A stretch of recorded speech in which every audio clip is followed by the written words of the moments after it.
I don't usually have wild stories to tell, but when someone asks for something creepy, this is the one that comes to mind.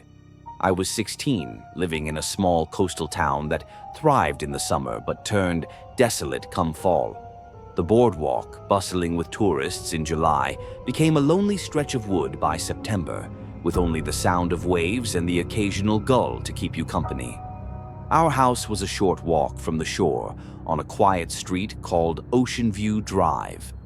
I'd grown up with the beach as my backyard, so the salty air and sandy paths were second nature to me. I was on the track team back then, always training, even in the off-season. The humidity in our town could be brutal, so I'd run at odd hours to avoid the heat. One night, after a long day, I decided to go for a late run. It was past 10 p.m., and I didn't want to deal with the hassle of carrying my phone. All I had was my old fitness tracker to log my miles and my house key, which I shoved into my pocket. My mom was a stickler about locking up, even in our sleepy town where nothing ever happened. I always thought it was overkill, but I wasn't about to argue. I chose the boardwalk for my run, smooth, flat, and easy on the knees. The night was calm, the ocean's rhythm blending with the thud of my sneakers. After a couple of miles, I hit that sweet spot where running feels effortless, like you're floating. But then I heard a faint jingle. I stopped dead, checking my pocket. My key was gone. My heart sank. I knew my mom would lose it if I came home without it. I scanned the boardwalk, hoping to spot it, but it was too dark. The gaps between the planks were wide enough for something small to slip through, so I figured it must have fallen below. Cursing under my breath, I hopped off the boardwalk and ducked under it. The smell hit me like a punch. Rotten seaweed, damp wood, and something sour, like spilled soda left to fester.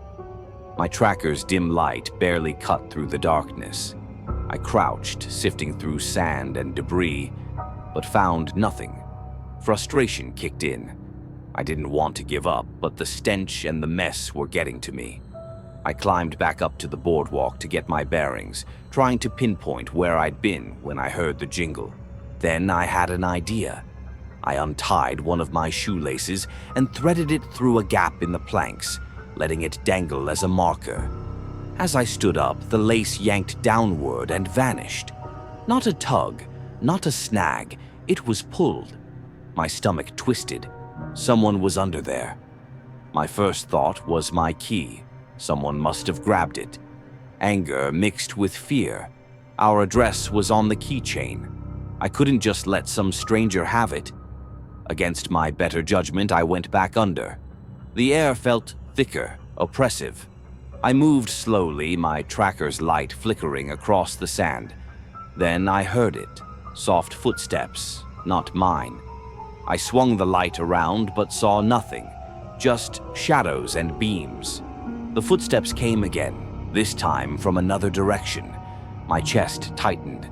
There wasn't just one person. There were at least two. Panic hit hard. What was I doing? I was a scrawny teenager, not some action hero.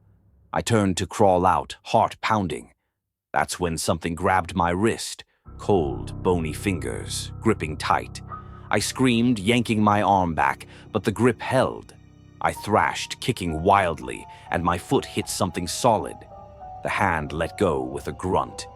I scrambled out, scraping my knees on the wood, and ran home without looking back. When I got to our porch, I banged on the door until my dad answered, looking ready to ground me for life. I spilled the whole story. Key, lace, the grab. My mom overheard and saw the red marks on my wrist. Her face went pale. The next day, we changed the locks. I tried to move on, chalking it up to a bad night. But a week later, I woke to scratching at the front door. It was barely dawn. I crept downstairs, peeked through the window, and saw no one. I opened the door, heart in my throat, and there it was, my shoelace neatly coiled on the mat. We got cameras installed that day. Nothing else ever happened, but I still avoid running at night. Some things you just can't explain.